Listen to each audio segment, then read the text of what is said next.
Hello and welcome to another episode of Gumbo Live. Here's your host, BJ from Board Game Gumbo.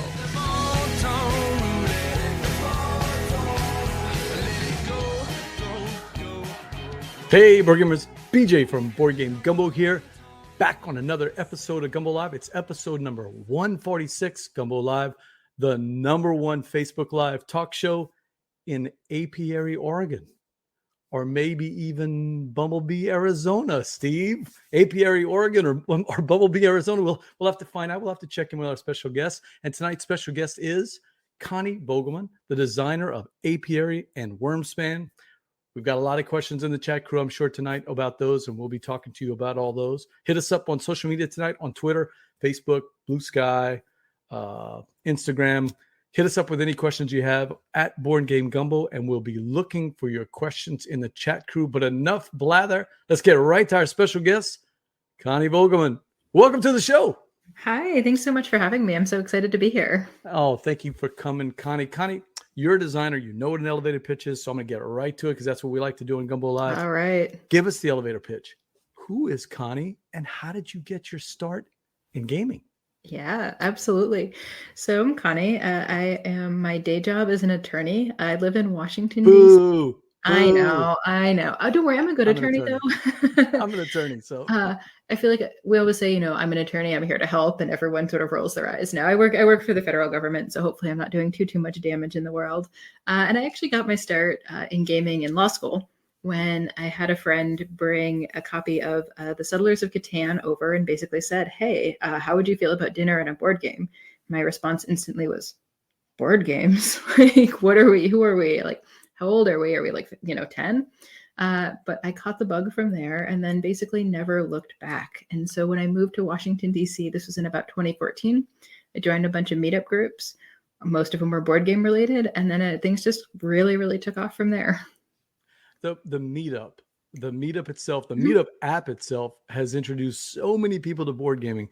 I've been gaming all my life, and I started with my family, friends, all of that thing. But about same right around the same time as you, around 2014, just found out of this meetup app, and that's where it led me to these Acadiana guys. I'm still playing with the same group 10 years later, because I just went to this random meetup game group because it was nothing against playing my family, but I wanted to play, even more games than they wanted to play, and my kids were getting older, so It's time to find a nice group. We got a bunch of people checking in, so let's make sure our friends from Texas, Patrick and Cindy Newman. Hello, Patrick. What's happening? We got a big fan of Wyrmspan and pretty much everything Stonemeyer, and that's Jeremy. Jeremy comes into the Gumbo Pot and plays a lot of games. And did we say bird game? Oh, bird gamers. I didn't catch that. Okay, that's a good one. That's a pretty good one. Kelly checking in. Oh, Patrick's got a question for you right off the bat. Yeah. How did you even have time for gaming in law school? I mean, know I had a little time, but not a lot. Yeah, not as much as I would have liked, of course. I would have rather have spent all my time playing board games. It's also possible that I wasn't quite as good of a law student as I should have been. We can say that now, right? We can say it now because it's been years. Of course. And now that you're in the federal workforce, no one really cares anymore about law school. So that's a good point. I'm going to be with a federal judge tomorrow. So I'm going to ask the judge tomorrow if they played any board games in law school or not. So Logan Lanu, hey, there's another one from the Acadiana Board Games. Checking in. Hold on, Logan, if you got any questions, let us know.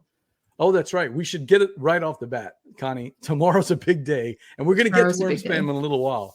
But tomorrow, 9:15 St. Louis Central Time, at least for us, the pre-orders go live, and Garrett says, very excited for the pre-order tomorrow. We're going to talk about the game in itself, but what about the pre-order and the hype and the excitement? I know Jamie doesn't like that word, but come on. No hype.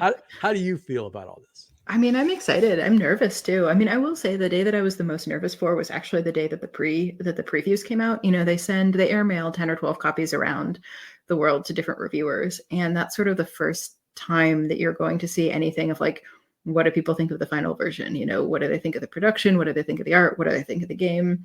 And, up until that point, especially because we finished the game 6 or 8 months ago. And so you're not really thinking about it. And then you're like, oh my God, what if it's actually terrible? What if we put together this game and publish this game and it's the worst game in the world?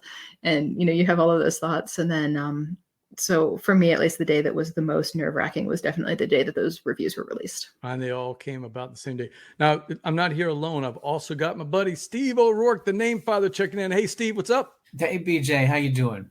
You got any questions for Connie right off the bat? I know. No, not right off the bat. Yeah, not about. Until we get into the, the nitty-gritty of this. But hi, Connie, welcome to the show. Good to have you here. I'm glad to be here. Thank you for having me. So you talked about the meetup group. You talked about gaming in DC, but how did you transition to the design phase? Because that I know some people think it's natural, but to me, it's two different ways of thinking in terms of games. Yeah, I think it absolutely is. And I sort of stumbled into it, to be honest with you. I hadn't really thought about myself as a potential game designer. I was just a game player. I was somebody who loved games and also loved analyzing them as well. For a few years, we had been blind playtesters for Stonemaier. So we had been sort of in the mode of kind of thinking about games critically. But then actually my husband started to design a game, and I offered to help in kind of a very supportive secondary capacity, like, I'll help prototype components and things like that. And we learned that we don't design games very well together. I think I probably am better as a solo designer, to be perfectly honest. And that effort really didn't last very long, but it definitely gave me the design bug.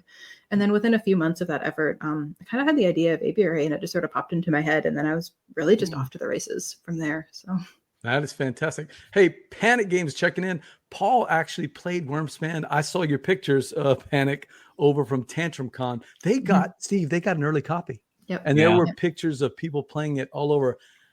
What's it like seeing, any board game that you design for the first time, people with smiles on their faces and saying, "Oh, look what I got to play." What's that like? Oh, it's wonderful. I mean, I will say that predominantly a lot of it at the stage is just a sense of relief. There's a certain amount of that. But it's just wonderful because, you put these games out into the world and you don't really know how people are going to respond. I mean, I make these games because I want to bring people joy. And so sort of seeing that realized is an absolutely amazing feeling. So many nights you got this thing in your head, but then you actually see the physical presence of it. Jason Dinger, our friend from Gumbo, who did a bunch of different games, but there's a shot of Jason when he went to BGG Con for the first time. Mm-hmm. He had this game in his head for years, and then he sees it in the board game library before he even got a chance to see the game himself. Yeah. And Jason got down on his knees. He started crying because he was like, "This is his life. This is something that he lived with for years." So, that game was one that he had that was like going to honor family history. It was a callback to see that you burst into the gaming world. It's got to be remarkable. Yeah, I mean, dedicated to his grandfather. So yeah. Oh, that's such a good story. But yeah, I mean, because you're working on these things for years. And you don't really know what's ever going to come of them. And I'll say too, for me, there's also a part of it that I prototype really ugly. I do a lot of prototypes I do very quickly, and they're ugly as all get up. And so seeing the final version is just really, really special too, because you can sort of see like this is what the artist and the graphic designer and everything kind of really kind of made it their own as well. I've heard people say fail faster, but I haven't heard people say prototype ugly. I love that. Yeah, that's good. Yeah, don't let Jay hear that, because Jay might just use that for his next book, right? Sure. Prototype ugly. So Logan has a question for you. Any pressure designing games that already have something out there rather than being this new creation for you? Do you feel a different type of pressure? Yeah, absolutely. I mean, in some ways it was easier because there was a very design sort of set framework, right? Because we wanted to make a game that was similar to Wyrmspan, but that felt very different and could stand on its own. But you kind of can't stray too far from it. And I'll also mention too that both, Jamie was there the entire time, as was Elizabeth. And so kind of having those two people in your corner giving you feedback is a pretty good place to be. And so that does make the process a lot easier, as one might imagine. They are both excellent troubleshooters and problem solvers. And so you come to them with a problem and they have a million great solutions to try. But yeah, there was a lot of pressure. I mean, it's sort of scary because especially at that point, I mean, APIARY hadn't come out. I didn't know if anyone would like it. And they're putting a lot of trust and a lot of faith in you. And, what happens if it goes terribly wrong? What if you can't do it? What if, what if? There's a million different what ifs. And also too, I did recognize that with any kind of sequel or, spin-off to a very, very popular game, there's going to be a lot of reactions and a lot of speculation. And I think the 10s and 1s ratings on BGG would sort of paint a good picture of that and what it's been like. So, I did know I was signing up for that. Hey, if you want to hear Connie's thoughts about the 10s and the 1s, our buddy Dan Thoreau got you on a podcast, and you guys went into a lot of depth about it. A lot of great points. I will say, I've always thought that 10-1 argument it's just dumb. I mean, and if you don't have the game in your hands, get off of the ratings, right? Just wait till the game, even if it's a 10 or even if it's a 1. And I think BGG has gotten smart. Even 9s and 2s are now starting to get carved out. So you can't get clever like that either, Steve. Right. I don't know if you're one of those that do that, but no. But that's something that you do talk about with the statistics, the outliers on both sides. You can't presume they're going to balance out. So there is some sense to kind of trimming the edges to make sense of it as what's valid. Let's just wait till we get the game in our hands. Well, that would be the way that people would think, but that's not always the way that gamers think. Yeah, it is tough though, because I do kind of hate that idea, because like if I really like a game, I want to rate it a 10. Like as a player, I'm a big fan of using the entire scale. I mean, I'm going to rate a game a 10 if I really, really love it. And so I have some games rated 10, by the way. Mm-hmm. Yeah. But I hate the idea that might be given less weight than if I had rated it an 8. Like that's kind of a disappointing thought. And I don't exactly know how the BGG formula works. I mean, I think the point is that they haven't released it on purpose, but that is kind of a thought that goes through the back of my mind. Panic reminds us that fan is short for, fanatic, right? Not wrong. Good point. Hey, you talked about problems and solutions, and that kind of brings me to a question I wanted to ask you. So, and I asked this of all the designers, I am asked sometimes to do playtesting. Steve's done some playtesting. Our good buddy Evan got us to playtest, and DJ Bell got us to playtest a bunch of games at ChuckCon this summer.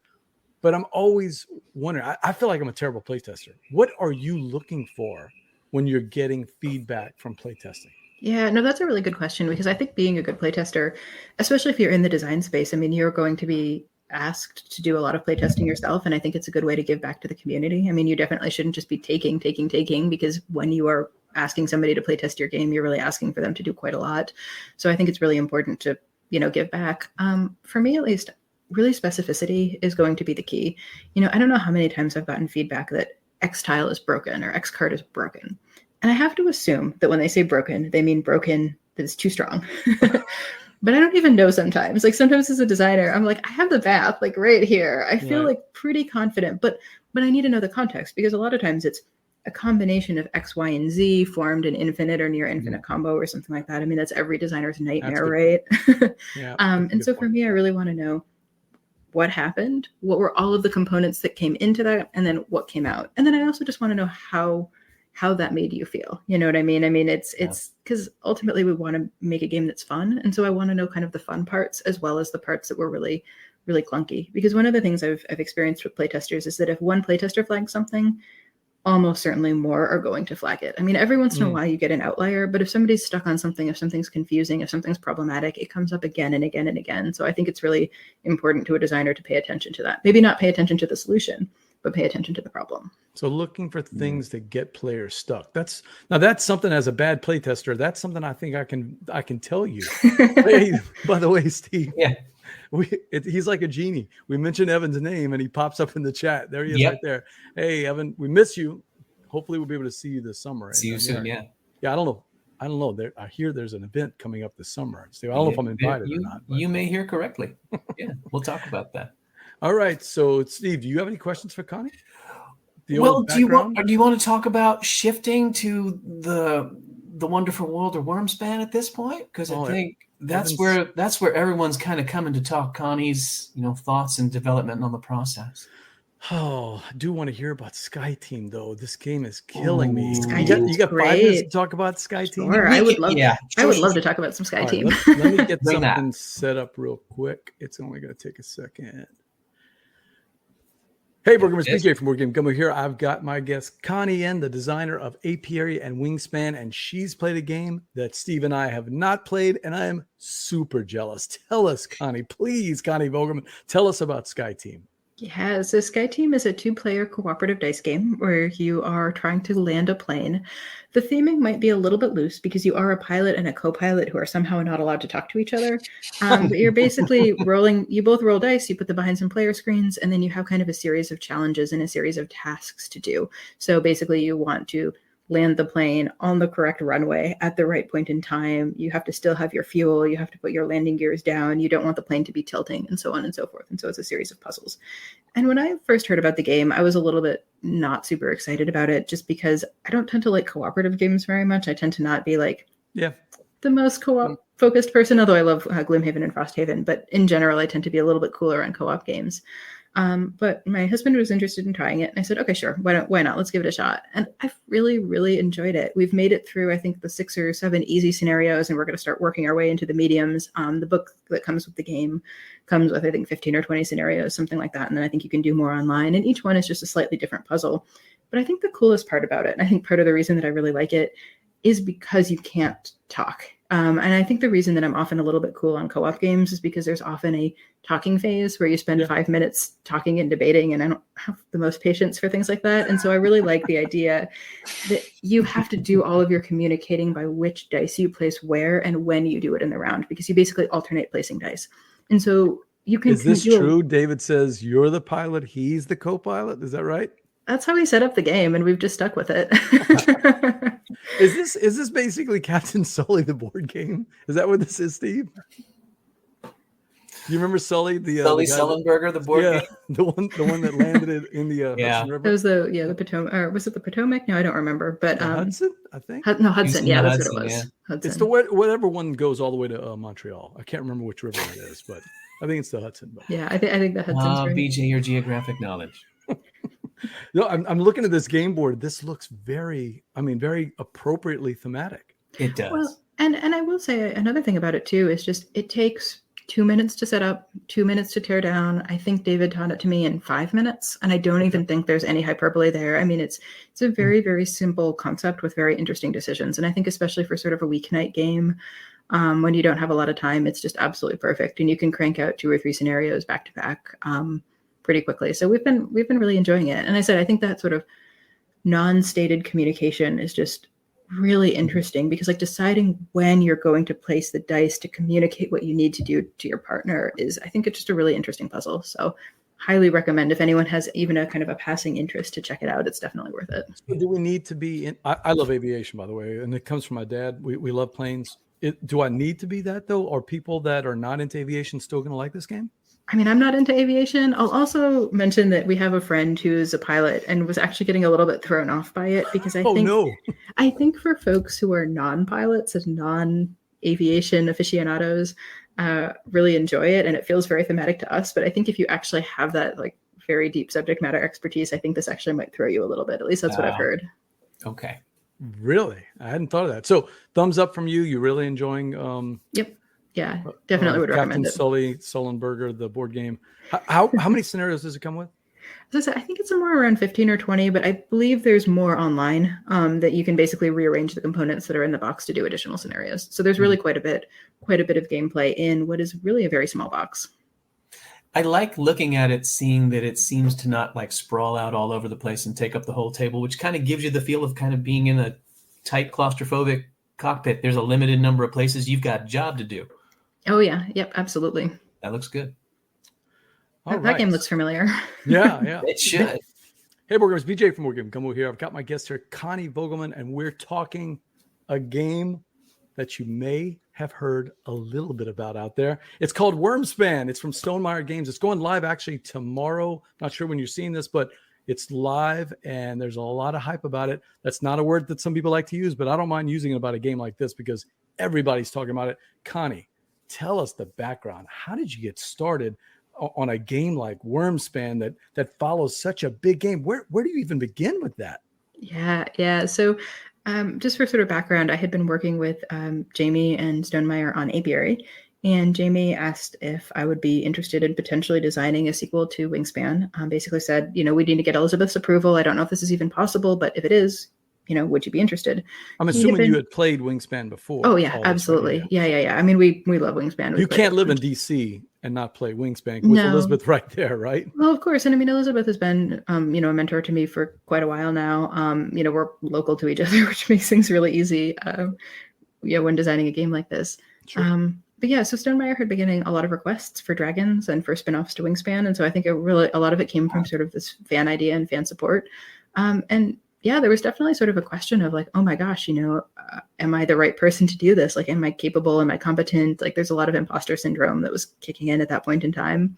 And also kind of a recognition too, that when this game would be announced, it was going to be a big deal and it would get a lot of attention, both positive and negative.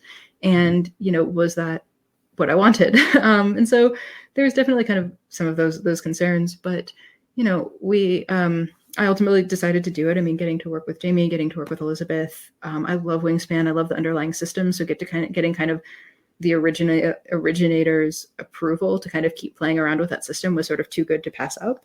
And then it really just kind of went from there, and it was sort of a very collaborative process. So, every time I'd get sort of stuck or have issues or questions, I'd go to Elizabeth or go to Jamie. And Elizabeth in particular was really key on the sort of feel issue. I mean, is it too close to Wyrmspan, too far from Wyrmspan? How do we kind of capture that magic that makes Wyrmspan what it is?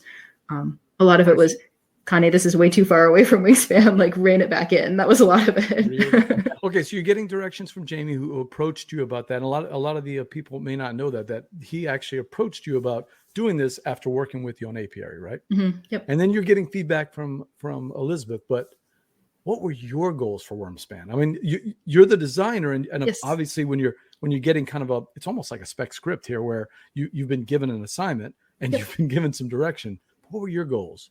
Yeah, absolutely. So kind of definitely there was a certain amount of overlap between what I wanted and of course what JB and what Elizabeth wanted. I mean, one of the big kind of pieces was, reinvent Wyrmspan, but with dragons, make it stand alone, but feel like Wyrmspan, and then also make it a little bit heavier. It was always going to be heavier and a little bit crunchier than Wyrmspan, sort of for the folks maybe for whom had gotten into the hobby with Wyrmspan and now are looking for the next step, or maybe folks who just weren't interested in birds.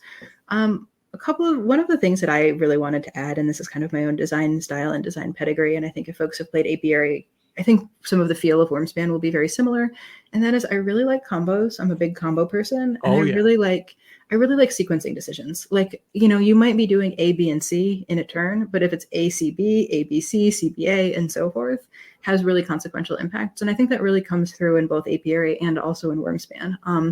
One of the kind of big feel differences in Wyrmspan is it's a lot less obvious as to, like, for instance, how to get food. In Wyrmspan, you run the food row, you get food. In Wyrmspan, sometimes you run the food row, sometimes you excavate a cave. There's a sort of cave excavation mechanism. Sometimes you advance on the Dragon Guild and get the food that way. And so it's sort of almost this like kind of lateral thinking where you're just trying to say, okay, if I can go here to go up the Dragon Guild to get this thing, that this will give me this other thing, which will allow me to do a third action, and so on and so forth. And so that's kind of incorporated throughout the design. Steve, This is singing to me because my buddy over here in the Gumbo Pot is my nephew Jared, and that's the kind of games we love. Any games that have combo wombos that the first time you play, you'll get one or two and they make you feel good, but the more you play them and the more you discover them, sometimes I don't even care about winning. It's just the fact that I put together this really cool combo in the third act of the game. Yep. I get super excited.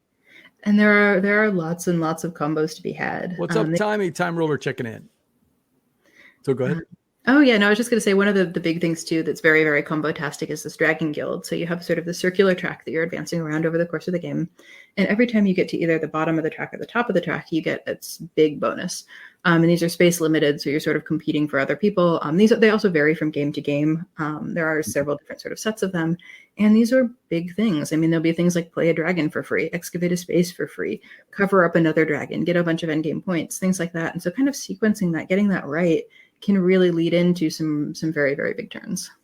Yeah, I was watching Monique and Naveen's video. Steve, you may not have seen it, but they are friends from Before You Play, right? Yep. Oh, yes. Almost forgot the name of the channel there for a second. Anyway, but I was watching their video today, and they really focused in, especially Naveen really focused in on that Dragon Guild. And that part, I think, I haven't played it yet, of course, but that part to me is the one that excites me the most. The fact that you can kind of focus in on a little bit, getting resources as you're going around. And then also it looks like a way to get some in-game scoring too. Yep, so absolutely. I like when you're giving us choices that we can bounce back, bounce. And how many people are going to spend their time knowing that they can only put 4 cubes, but it's a race to get those 4 cubes. And it's a race to get the best spots on that guild. Yeah, absolutely. And it's not so I got our copy of Wyrmspan on Thursday, I think, and I've played it 4 times since then. Oh. And I will say that from personal experience, it is not an easy decision to figure out which of those bonuses to take because they're all really good and you want all of them at any given moment. And so trying to figure out, and the end game scoring can be really powerful too. And so it's hard to ever take the end game scoring. I always want the combos, but there are a lot of things to consider. Yeah. We can't just talk about the gameplay. And Evan points out, we've got this picture up here we got to talk about the art and the speckled little eggs. Tell us about working with, I'm trying to remember the name. Clementine, yeah. Clementine Kimberdo. Okay. Mm-hmm. I'm still not 100% sure how to pronounce her name. She's French. But yeah, working with her was absolutely wonderful. So one of the amazing things about Wyrmspan was that she was signed to work on the game pretty much right after I started working on the project. And so the art and the gameplay were designed simultaneously. And so we were both able to sort of work together to do a lot of the background dragon research to really kind of make the game come alive. And so we really kind of worked together on researching dragon lores from different cultures, trying to figure out how to work them into the game. And my mind is still blown. I mean, there's 183 dragons in Wyrmspan. Wow. Every one of them is different. And every one of them came from Clementine's imagination. I mean, we sort of set up a goal at the beginning, X dragons, so many dragons, so many wyverns, so many worms, so many lindworms, so many quaddles, so many amphitheres, so many drakes, so on and so on. And we set Ellie up says it's the year of the dragon, so this is perfect with 183 different dragons. Right? But I just cannot say enough good things about how Clementine was able to make these dragons sort of feel real, and they feel like of this world. But they're also unique, and they all have so much personality, and that personality really comes through on the cards, and they really come through when you're playing the game as well. It looks like the cavern cards are they different artwork on there too? Yes. Yeah. So what Clementine actually did was she painted them in big long strips and then kind of cut them up. So you'll sort of see like Takedo style, like you get the emerging tableau, the panorama. Well, and the amazing thing is you can sort of see this on the picture that's up right now, but the way she sort of put them together, it makes it so that they can all line up, so that any of the cards that you put together kind of look like one continuous panorama. And I think that's just so neat. That was so clever. Joseph cool. Frederick has a couple of questions. He says, first off, congrats on another hit. Can't wait to play this. Who did the graphic design? Do you know? Yeah, so her name's Christine. I don't remember her last name. She basically does the graphic design, I think, for most of the Stonemaier games. I believe she was a contractor at one point and is now an employee for them. And so she was the one who did the graphic design for APIARY as well. Okay. Very cool. Monica Naveen said they weren't sure about the hatchlings and weren't able to take advantage of them on their first play.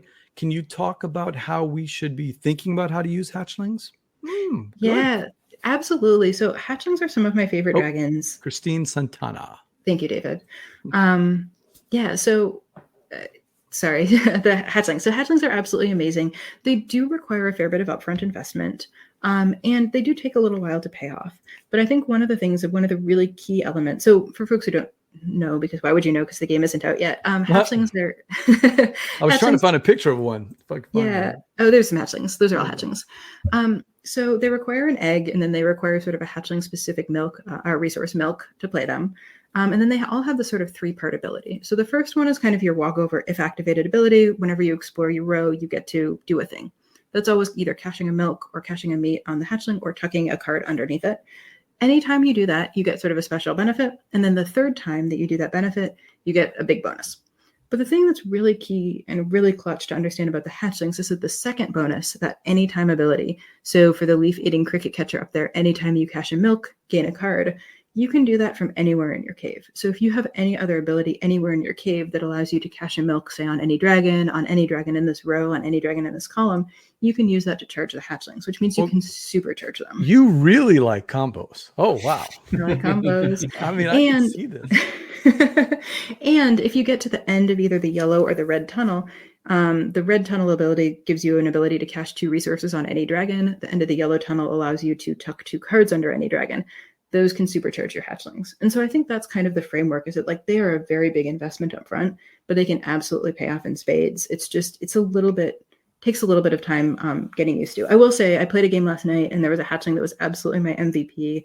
I think I managed to tuck or cache like 12 food on it or something like that, which gave me 12 bumps on the Dragon Guild. So they can be so strong if you set them up right. And this is that Dragon Guild I was telling you about, Steve, right here. Yes, I love the idea of a rondelle of some sort that you're moving around in any game. And that's a real nice add to this, but there are also some other ones too. I wonder if we could kind of talk about some of those to get people excited about what you've added on the hollow bones of Wyrmspan to begin with. Good point. Yeah. You add the idea that instead of them being habitats, they're caves. Yep. But the caves have to be explored and excavated first. So there's that extra layer of cards to create the cave that you then entice your dragons to. What was the thought behind that? Was it just a more layer to make it more gamerly, or? What were you thinking? There was something about it that just clicked with dragons. I mean, we had this idea of building a cave from just about the very first prototype. It was just in there from the beginning, and it changed a lot. I mean, the player mats in Wyrmspan are fairly similar to those in Wingspan. That was actually a fairly late addition. We had a lot of other like building your cave out, so you actually kind of had a blank tableau in front of you and you're building the cave. It just sort of felt very thematic with dragons. And once we kind of had that core concept, we just sort of stuck with it. There's just something that's very kind of evocative about like carving out this hollow mountain and creating a home for a dragon and then walking through it and feeding your dragons and tending to your dragons. It's very evocative. And so it just kind of stuck. So that's definitely one piece of it. And then it's, as I said, the cave cards and the excavation are a really key way to get resources at the beginning of the game. All of the cave cards have a when played ability. So as soon as you play them into your cave, you essentially excavate your cave, you're finding goodies in all of the rubble. And that's a really kind of key way to get your engine started at the beginning. When I was thinking about dragons, the idea of caverns and the idea of these action coins, that just seems like right out of my childhood, right? I mean, when you think about dragons, the first thing I always thought about is, of course, Smaug or any one of the other dragons from lore. And it's like Scrooge McDuck with tons of coins everywhere, right? Right. Caverns, buried deep inside the side of a mountain. So I'm so glad, Connie, that you picked up on that. Because it just seems to right away you get into the idea that this is a different game. This is the bones of Wingspan, as Steve said, but a different game. Yeah. Yep. And then after you've explored the cavern or excavated the cavern, you still have to explore it. So the running of your engine is the person. It's kind of, am I correct? It's kind of flipped from Wingspan, though that you're going in the opposite direction as you're going into the cave. Yep. You talk a little bit, because again, that's another layer that makes those folks who wanted the next level game and think, oh, you can do that too. Can you talk about the exploring part of it? Yeah, absolutely. So there's a couple of really cool things about it. So switching. Toby wants to explore. Hey, Toby. Understood. Now, so Wingspan, has a right to left kind of activation. Wyrmspan has left to right activation. And switching to that left to right activation was actually pretty tricky because basically if you put all of the benefits between the cards, you kind of lose the ability to easily have half steps. So in Wingspan, every card you put basically gives you 1/2 of a step up from the card before it. So at first it's 1 food, then it's 1 food, and you can, I believe, discard a card to get a second food, then it's 2 food. But as soon as you kind of go from left to right, that's a little bit more difficult. But there's a couple of things that I really like about it. And one is this idea of ratcheting cave costs. So in Wyrmspan, you can only enter each cave. You have 3 caves. You can only enter each cave 3 times in a round. The first time you do, it costs 1 coin, which is essentially 1 action point. The second time, it costs a coin and an egg. And the third time, it costs a coin and 2 eggs.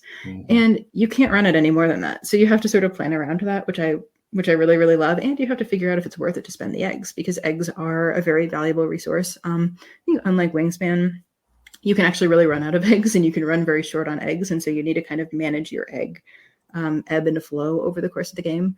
And then the other thing that I really like is that the 3 rows correspond to the food is the top one, dragon cards is the middle one, cave cards is the bottom one. But those rewards are interspersed in all 3 tunnels with Dragon Guild advancements and with laying eggs.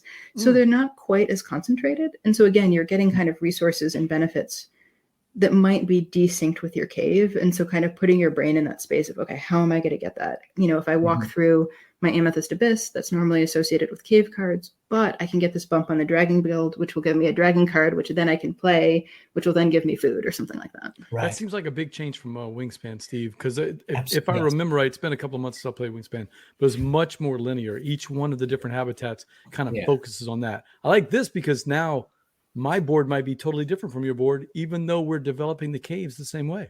Yes. Is that right, Connie? Yep, absolutely. Yeah. And I think it's interesting which caves people decide to excavate too. So far in the games that I found, it's you do tend to fill up most of your mat over the course of the game. There's only 4 spots. You come pretty close. You can fill it if you want to.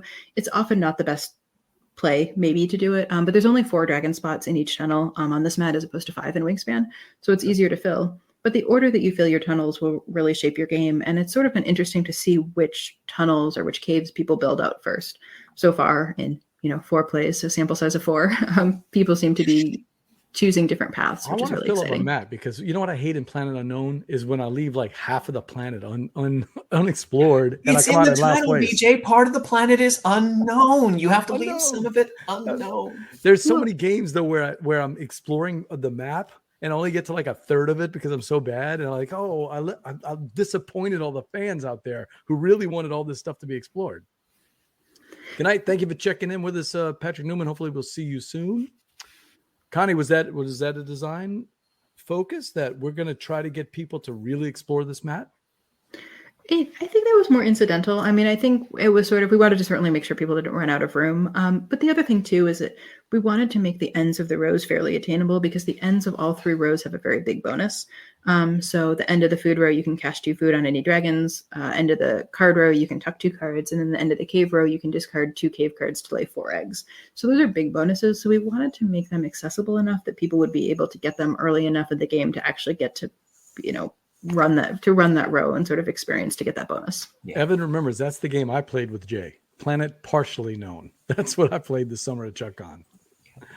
All right, so give us the big wrap up. Tomorrow's the big day. What's your plan? You always hear, Steve, like this the somebody's on a TV show and then they plan the big watch party with all their friends to watch the debut of the show, right? What's Connie's plan for tomorrow?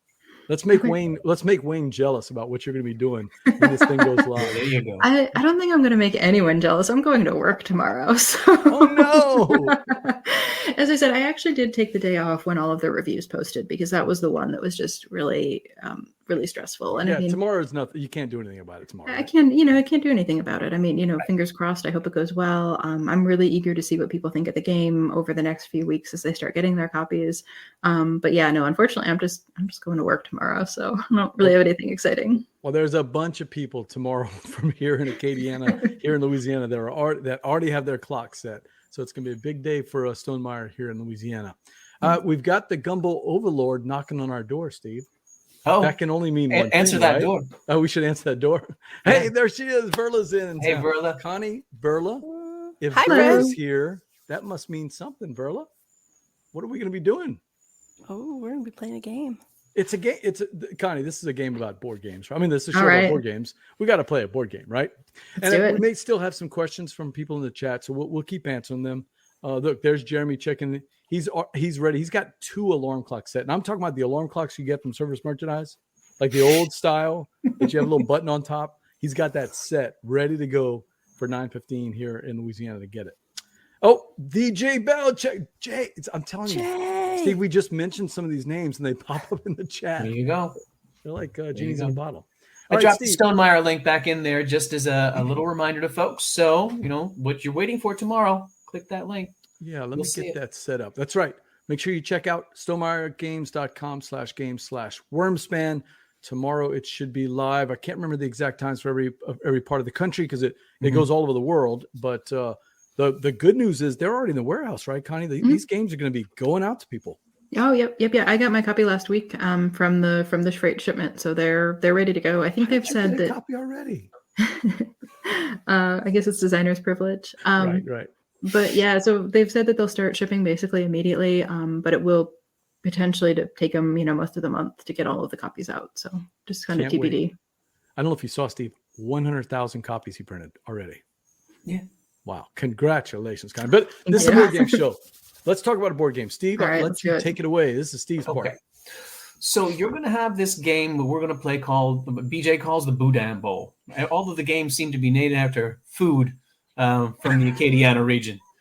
Well, isn't this a great time to play the BOUDIN BOWL with the Super Bowl this week? Next weekend? There you go. Perfect. Our game this week, we've selected 4 categories. And Verla, BJ, and I have each drafted games that we think fit those categories. And we're going to make the pitch to Connie as the judge. Who has the best selection in each of these different categories? Connie will award a gold, silver, and a bronze. 4 points, 2 points, bupkis points. And if the chat crew wants to chime in as they're listening and they have a clear winner, that they really say, BJ's is terrible, like they normally do, and they say Verla's is the winner. Connie can award an extra point if she sees enough of those, names popping up in there to say, yeah, give the extra one to that person.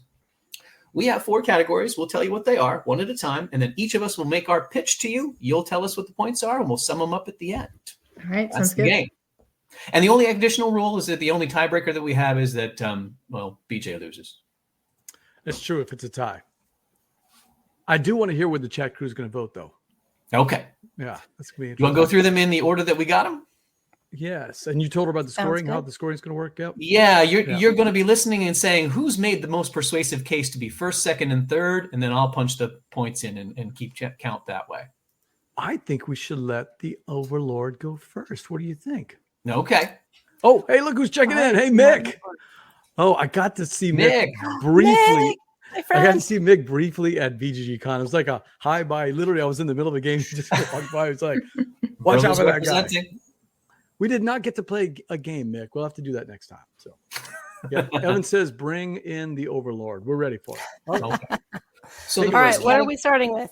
first category, we'll start with the earlier release. We'll go back to APIARY. The first category is space game. And so we're Okay. going to all make our pitches as to why ours is the space game Connie should pick. Yeah, Verla, Connie, wanna some of pick it these up? categories they're gonna be very familiar to you. Okay, So, understood. They're kind of Connie themed. right. Yeah. So mine has been mentioned tonight. Planet partially known, but that's kind of because BJ must not be playing it very well or very Yeah. right. Mick, I missed you too. I've No, said that I'm right. not super into space themed games. Terraforming Mars, like I've played it twice. I don't care to ever do that again. And when Planet Unknown was on Kickstarter, I heard about it a little bit and I was like, space, whatever. And then a friend ended up with a copy and, I tried it because it was game night and I'm usually trying stuff. And I found out more about it and it's polyominoes, which I love. And it was just so ideal for like a wide category of gamers. Like beginners can get into it fairly easily. And, more experienced gamers, you can play 6 people and it doesn't seem to drag on. It just because of the simultaneous play. And it's just so fun. Like it made me want to terraform planets. I love that you're moving up these tracks and getting all these bonuses and kind of combos to do different things. And like I can't come up with another space game, except I haven't played APIARY yet. And that one doesn't count. Your games are off the table for this, That's fair. this whole game. Yes. Yeah, because all three of us That would is next on my list. No, that is high on my list to try. But of other known entities, space games, like I don't care. But Planet Unknown, I feel like is just so approachable to such a wide range of people, and it's just so fun. It sparks joy. It is. It does. That's It my definitely pick. does. It's a strong entry. Uh-oh. no. Uh-oh. Steve, you got to follow that up. That's a tough No, one. I don't know if I'm going to follow it up terribly well after that one. I'm kind of like Verla too. I'm not Thanks, Jay. huge into space games. For me, when I'm talking about a theme, it could just be evocative of the theme, and that's fine if the art brings me into a mind space for that, but I don't have to feel like I'm actually an astronaut. For me, I went kind of heavier Euro, and I'm going to pick a game that I know Jay, speak of the devil, I think I know what Steve should pick. It's a game I got for Jay called Quantum.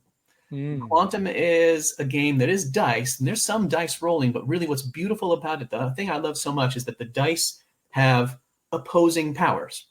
The bigger the number, the farther it can travel. But the smaller the number, the more powerful it is in the fight.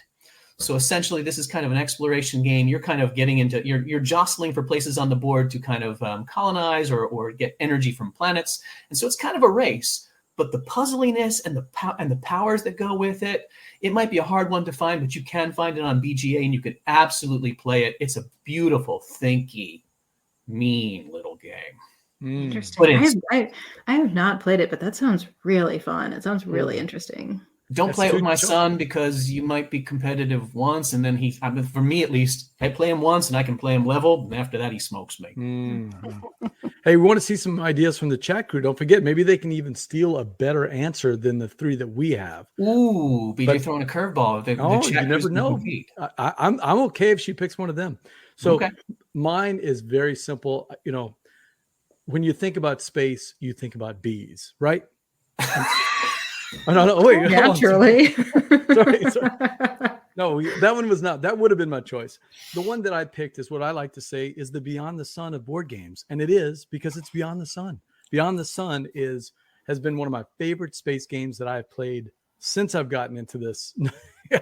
Look, Jay picked it already. Yeah. Yeah, it's Beyond the Sun. I don't know, Connie, have you played Beyond the Sun yet? I have. I really like Beyond the Sun. It's a first-time design by Dennis Yep. Dennis Chan, if I remember right. Mhm. Dennis came on the show. Steve, one of our most favorite guests of all time. Agreed. Super thoughtful guy.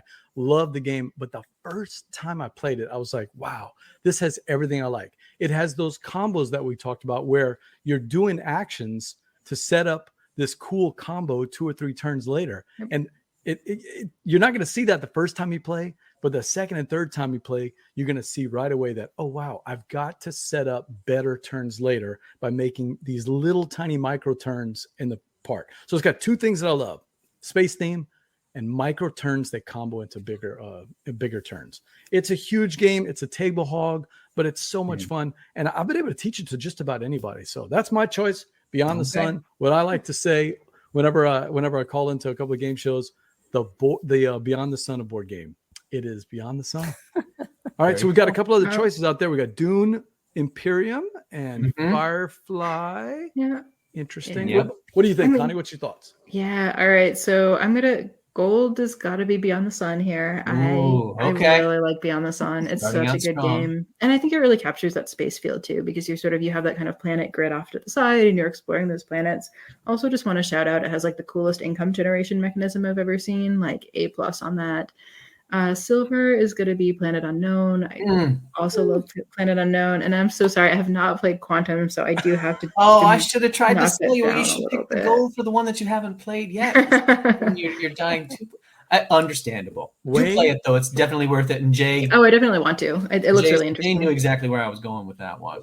Wayne's Okay. from the Beans and Dice podcast, and he hears me all the time saying Beyond the Sun is Beyond the Sun. Connie is now the Beyond the Sun of guests. That's what I'm thinking so far. Counselor, stop testifying. You're not here for that. I'm gilding the lily, Your Honor. You're sucking up to the guest is what you're doing. All right, let's move to that second category. Steve, All what right. you got? So second category. There was one other choice, Nemesis. Have you played Nemesis yet? No, I have not played Nemesis yet. It's definitely on the list though. Jeremy loves that game though. Yeah. All right. So I don't think we heard anything so much from the chat crew being on any of our sides or stealing points from us. So I think we're going on to the next one, which might also sound kind of familiar. This is going to be your choice in fantasy/dragon game. All right. How do you want to do this? You want to continue the same rotation or mix it up? Switch it up. Switch it up. All right, you're up, Steve. I'm up. I feel like I'm saying the same thing after Space Games. I don't have I read a ton of fantasy, but I don't have a ton of fantasy games. And again, the fantasy games that I do have are not super thematic. It evokes the theme rather than I feel like I'm being a knight of some sort. And I think most folks are going to know where I'm going with this too. My favorite fantasy series is Terry Pratchett's Discworld. Oh, yeah. Love Discworld. And so I'll be picking Discworld Ankh-Morpork. Hard to find game, but I'll happily play it with anybody and bring it to wherever you want me to go. And you own a copy, right, Steve? Say again? You own a copy, right? I own a copy. Kelly's got a copy up there in the Pacific Northwest. So I'm an evangelist for this one, but good luck trying to find it. You can find Nanti Narking, which is a redo that's kind of Victoriana rather than fantasy. But the thing that I love about this is if you know and love the characters, the flavor text and images of these characters that are in your mind as you're placing them around the city, and also having to worry about the dragon coming and destroying parts of the city, or maybe even using Commander Vime's little pet dragon, Errol, in the game. There's definitely dragons racing throughout this game. And if you love that fantasy background, this is the one to play. I've never read the series. Would I still, because Nanti Narking I loved, but would I still like? Yes, you would. It is a game where the characters, you don't necessarily have to know them. They are definitely described vividly in their artwork and in their flavor text. But it's even better when you know who's talking to whom in the game. Well, the chat crew is throwing out some names here. We got some tough ones to beat. Clank. I'm shocked that Dean is saying Blood Rage. Call me just utterly shocked. Blood Rage does not count. Blood Rage is everything for Dean. If it's not The Godfather, maybe. Is it my turn? That's a tough choice. Is it my turn? I think we go to you next. We'll rotate it through. Okay. Johnny Pack is one of my favorite people, right? But we all know that. Merchant's Cove, I went with, and I was thinking, okay, I could go with just about any fantasy theme. I could go with maybe a game built on the bones of Wyrmspan, maybe, because that would have been probably a good choice here. But I wanted to kind of go a little bit left field. And Merchant's Cove has this really cool theme where, we see games try this all the time. You're making the stuff that adventurers are going to buy from you after they go out and adventure, right? because if you've ever played D&D, like I'm sure many of us have, one of the fun things is sitting around the tavern and, getting the adventure started. And then after the adventure is over, you come back laden with all this gold and stuff. And then we always have fun. We go in and we shop. There's a bunch of games that do that too, where we do some shopping between each game. Well, Merchant's Cove that's the other side of it. We are the different merchants that are crafting all the items that we're going to sell to the adventurers coming back when they've come back from the caves, right? And what I really like about it is it's got, and a couple other games have done this, but to me, Merchant's Cove does it the best. It's got that root style where every person's faction is completely asymmetric. In fact, I can't even teach the game, the elements of the game of what each person is doing. You just got to give them that little sheet, that little 2 or 3 page sheet, and say, look, I'm going to show you the overlay of how the game works. You're going to have to figure out your faction. I'll answer as many questions as I can, but I'm learning this faction too. So I like that. I like that puzzle of playing each faction. And I've played almost all of them at least twice now. Boy, I'm looking forward to some of the new ones that are coming in, by the way. One of them is game designer, by the way, Steve. Johnny Pack designed one where you're actually kind of like building out board games that you're going to sell to the adventurers when they come back. So very cool. Asymmetric Powers, Merchant Cove, fantastic game. It was one of our games of the year, and I'll pick it every time. I kind of shoehorned it into this one, but I don't think so. I think it fits that fantasy thing. It fits. Connie, have you played? Verla, what you got? Oh, go ahead, bro. Are you going to finish, Connie? Have you played the one he said? So Merchant's Cove. It's on our shelf of opportunity right now. It's a little bit hard to find for a while, so we actually finally picked it up at a used game sale a couple of months ago, and we have not gotten it to the table yet. But I'm very excited to play it. I'm very familiar, sort of with the concept, and I love Johnny Pack as a designer. So it's high on the list of games to try, but I haven't played it yet. I'm sorry, I didn't mean to step on that. I thought you were calling for Connie to vote, and Verla hadn't given her a game yet. No, I was just asking if she had played Merchant's Cove. Yeah, no problem. No worries. I don't have a long spiel because really there's only one answer, and it's right behind me, right there. Because who wouldn't want to live in a world where an adorable dragon torches your creme brulee with their breath? Not me. I mean, I gotta admit, it's got great puns too. It's got great puns in all. Oh yeah, it's so charming. It's so adorable. It's like the best thing with dragons until Wyrmspan came along. Oh, Jay says that's a pretty. This is a tough. It's this is flaming a tough hot. one. Flaming your creme brulee, baking your bread, all those cute little towns. Oh my goodness. Are there dragons in Merchant's Cove, BJ? Yes. Just asking for a friend. Yep, the dragon keeper. You have to manage your dragon poop. That's the whole thing with the dragon keeper. Isn't that Dungeon Pets? I was just gonna say, isn't that Dungeon Pets? Yeah. All right. So I think I'm gonna have to go gold for Flamecraft. It's too on point. I'm gonna give silver to Discworld. Ooh. I'm a huge sci-fi fan, so I've got to shout out some Terry Pratchett love, and that puts Merchant Cove at a. Can we put it at a point? Can we give it? I don't want to go all the way to. That's not the game. We could say that there was some Merchant's Cove love in the chat, and that could be the bonus there absolutely was for BJ. So yeah, let's do that. You want to do that 4, 2, and 1 instead? Wow, yeah, Steve's in a friendly mood tonight. I like it. Wow. I'm in a friendly mood. Yeah, we can go with that. So Merchant's Cove with a 1. Must have been a good walk with Toby. Yeah. Well, he didn't yell too much at the people down the street about getting off his lawn like old man dog did. All right. These are some weird football scores because usually it's 7, 3, and 0, but we're going 4, 2, and 1. I like it. Yeah, I made it gold, silver, and bronze rather than touchdown, field goal, and bupkis. That's right. I want to give a quick shout out to something Mick said before. A surprise, Tribes of the Wind. I have that one and have not played it, but it looks like a Studio Ghibli version of a board game of Nausicaa Valley of the Wind. I do want to play that too, Mick. Good observation. Okay, does this count? Wait, hold on. I got the wrong one. Jay said Pictomania because it has a dragon mascot on the front.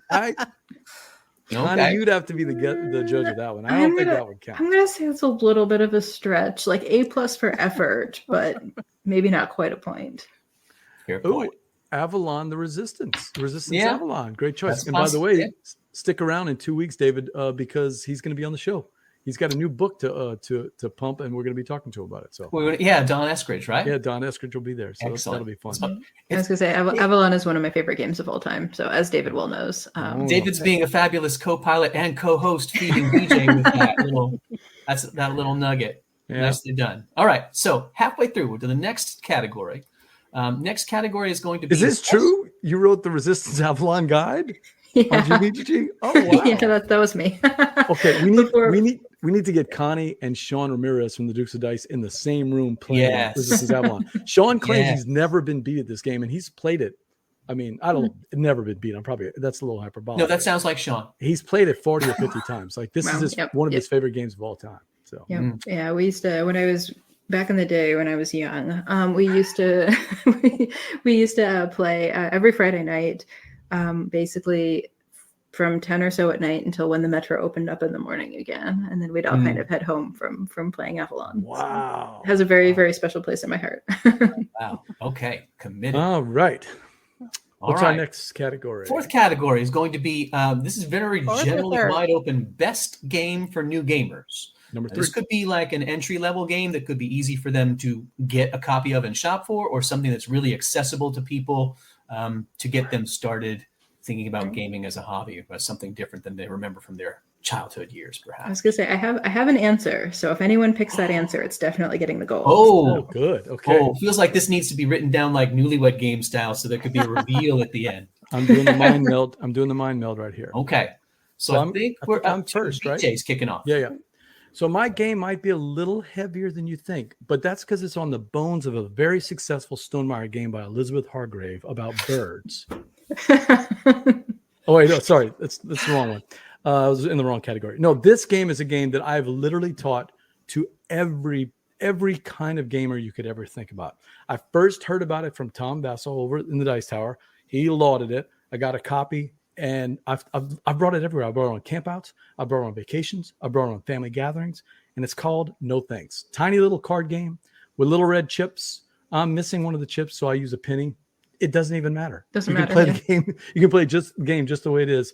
Everybody already knows how to play this game, but basically you're trying to score as little points as possible. It's like a golf style game where you're bidding on cards that you don't want. But No Thanks is so simple. It's the game that I actually use when someone says, "Oh, I heard your family plays board games. We like to try one, but we don't want to play anything too heavy." I bring out No Thanks, and they're going, "Wait, this is all it's that simple to play some of these games." I'm like, yeah, some of these games are that simple and that deep and that much fun. So No Thanks. Oh, look, we got a couple of people saying that too. No Thanks. That's mine. Okay. Have you played No Thanks, Connie? Mm-hmm. Yeah, I have. I think it's an excellent game. Not the one I was thinking of, but an excellent one. Okay. Ooh, Jay chiming in with Love Letter. That's because he beats us all the time in Love Letter. That's why he's picking Love Letter. Yeah, he did, didn't he? He whooped us. I was happy to have gotten a point in that game, honestly. That was tough. All right, so back to the Gumbo Urlorn. Back to me. Okay, I'm going with another one that is over my shoulder, and I can't figure out which way. Ooh, no, that way. Cascadia, which has also been mentioned in the comments. It's Kelly's got a family got it. mode. She does.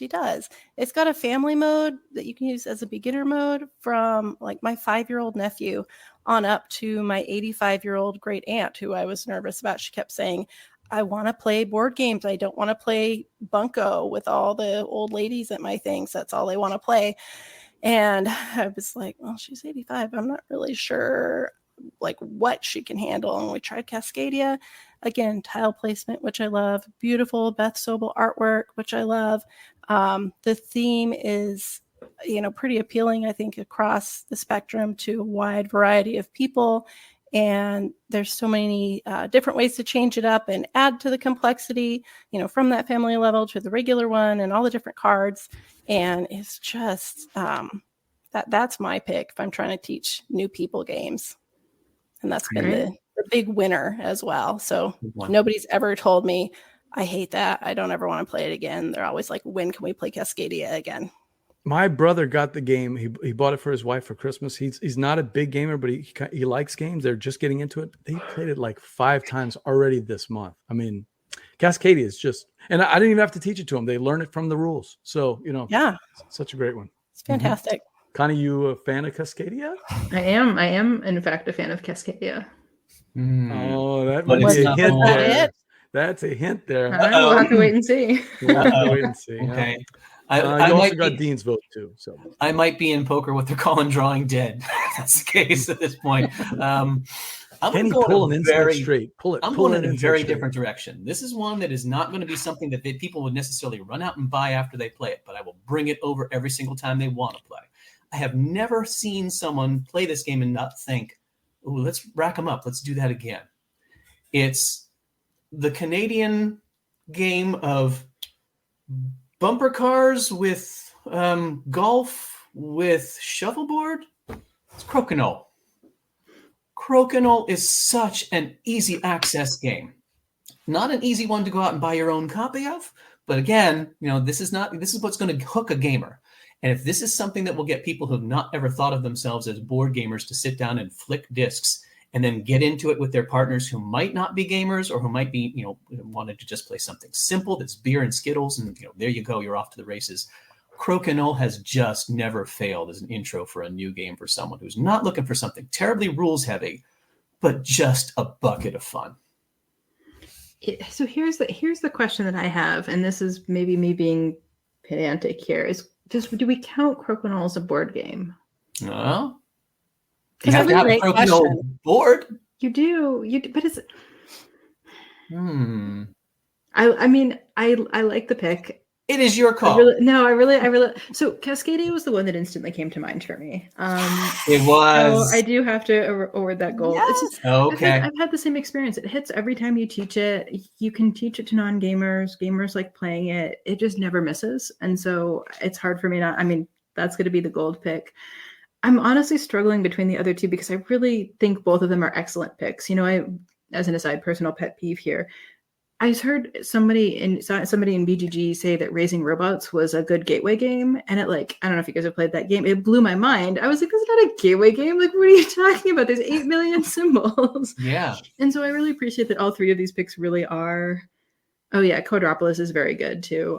But I really appreciate that all of these picks are very much in the spirit of this. I think I am gonna go Crokinole 2 for silver and no thanks for bronze. But I do think all three of them are excellent picks. Did we see anything else in there? Is the crew taking a point for anything?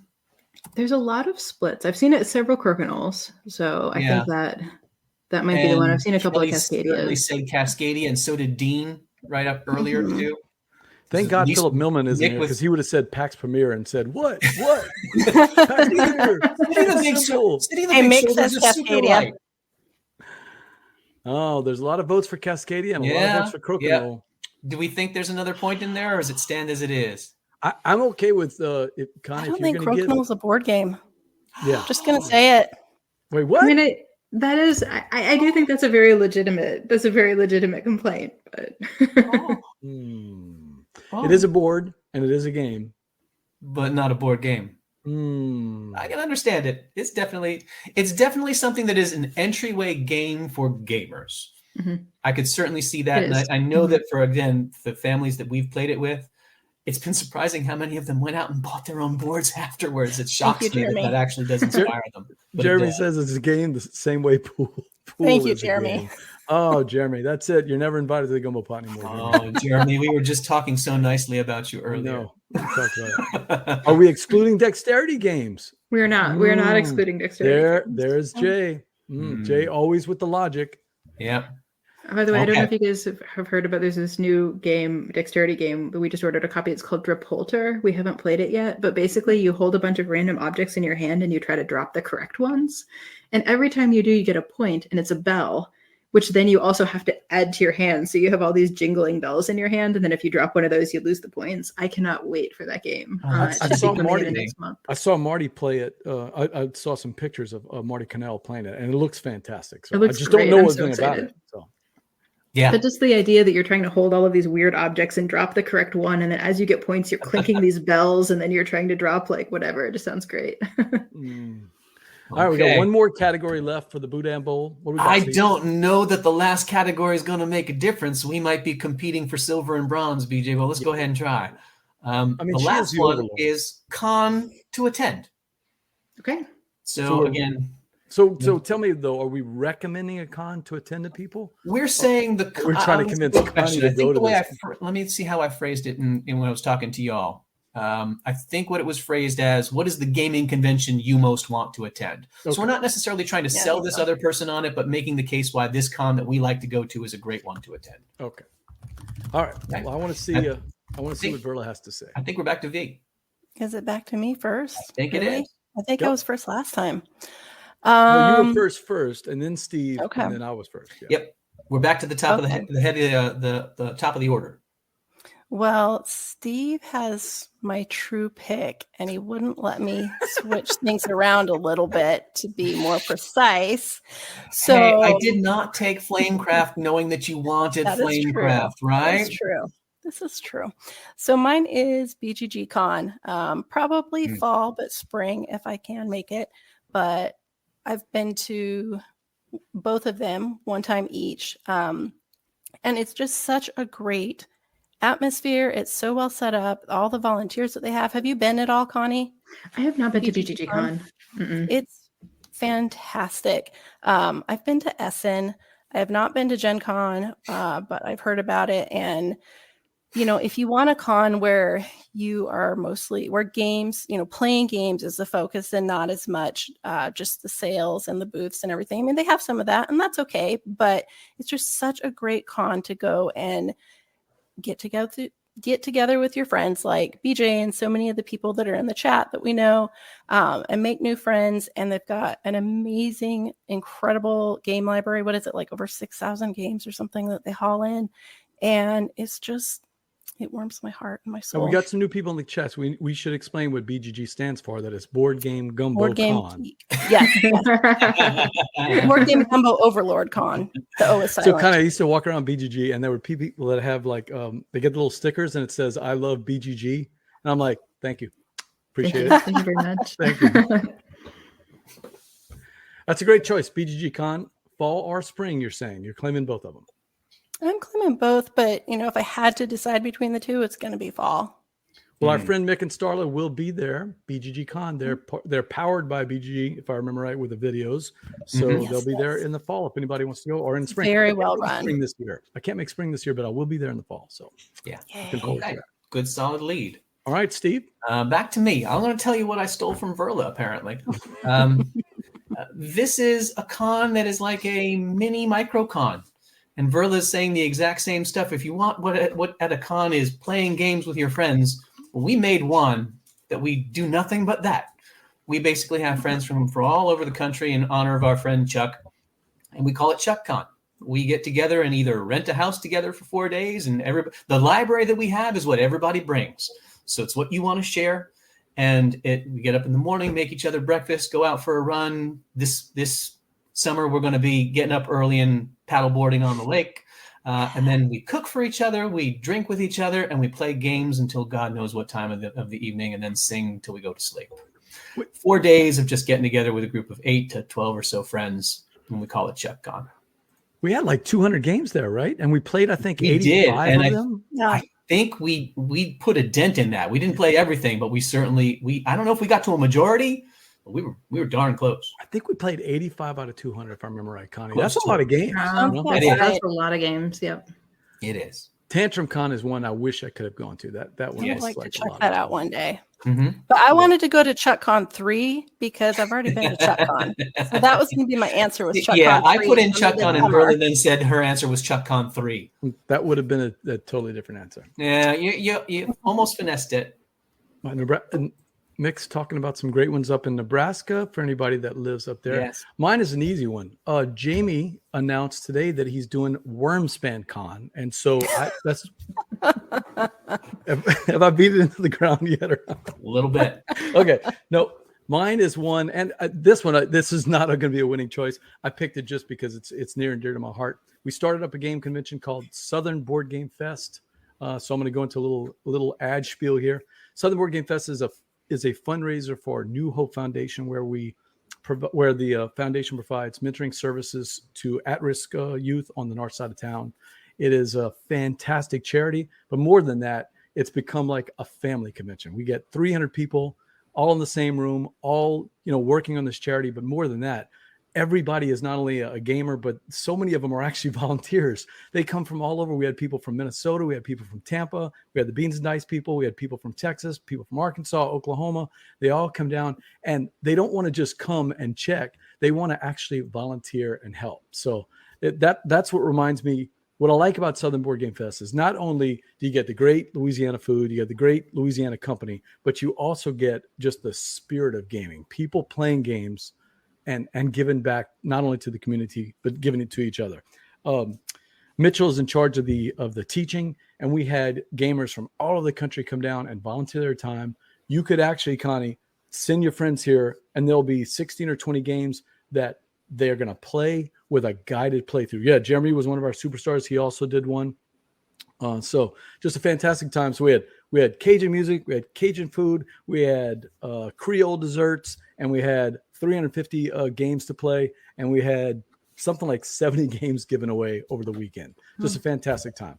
I don't know why I'm going to chime in and help you with this, but you also have to say it's like time to be right with Taste of Acadiana. Oh, so yeah. You step out the door and you're down at a food festival.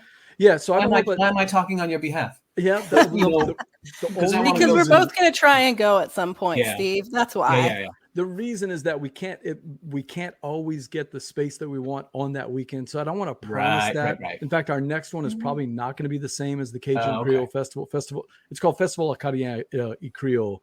And what was really nice is when you leave Gen Con, you go out and you eat a nice food truck, or maybe you go to a restaurant. When you leave our festival, because it's not a con, it's a festival. I mean, it's Louisiana. You walk 100 yards and you've got fried alligator, and you've got beignets, and you got just fantastic food and live bands going all weekend. The problem is that we can't promise that every time. So yeah, I don't want to sell too many people on that. See, I'm gonna fight you back, because we don't necessarily have to walk out the door to get that. We just turn to Jake and say, when are you making the pizzas? That is true. Exactly. Little Mike's ask honey. Eric when he's smoking a brisket, or what are you gonna Little do? Mike's hot honey on top of that pizza. Little bee sting. All right, we gave you some tough choices here, Connie. Yeah. And if you want to talk about your local con, what's That's that true. con that you like? I'd like to hear about it.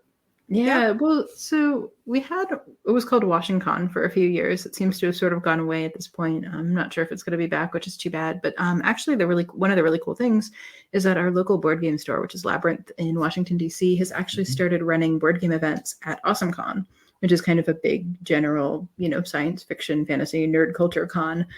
So I think this will be its second year having board games at AwesomeCon. And I think it's a really great way to get new people into the hobby, because these are people who are like maybe a little board game adjacent. And so kind of like nudging them just a little. I love it. I love it. Yeah. So I'm really, really excited about that. That's in March this year.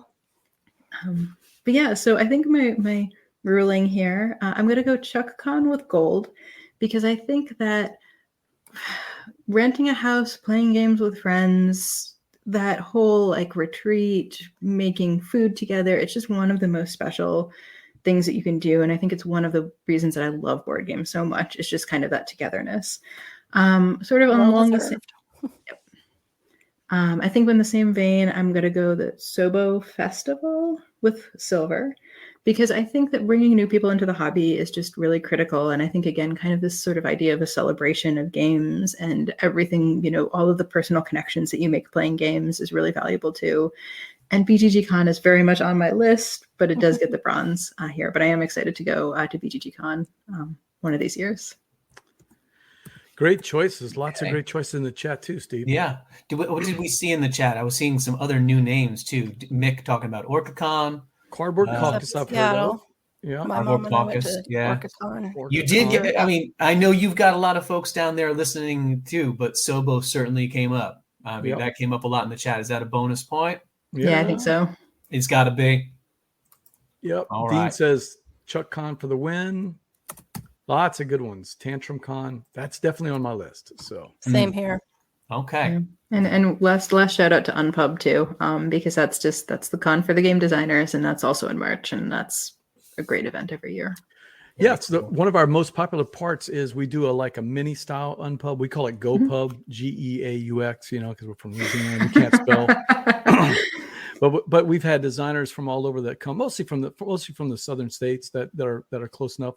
that have come. This year we were fortunate enough we had Carla Kopp from Weird Giraffe Games, and Mhm. all she did was do unpub style events all weekend. So she had a great time. So Very cool. yeah, I give the feedback I can, but I love watching designers get feedback. And I also love when they come back. We've had a couple come back each year with the same game. And the first time it's like a poster board with drawings and little chits. Yeah. And then the third time they come back and it's almost a fully fleshed out Yep. prototype. Oh, that's neat. Oh, Metatopia is another one I've heard some good things about too. Where is that one at? That's in That's Jersey, New I think. Jersey, if I remember right. Yep.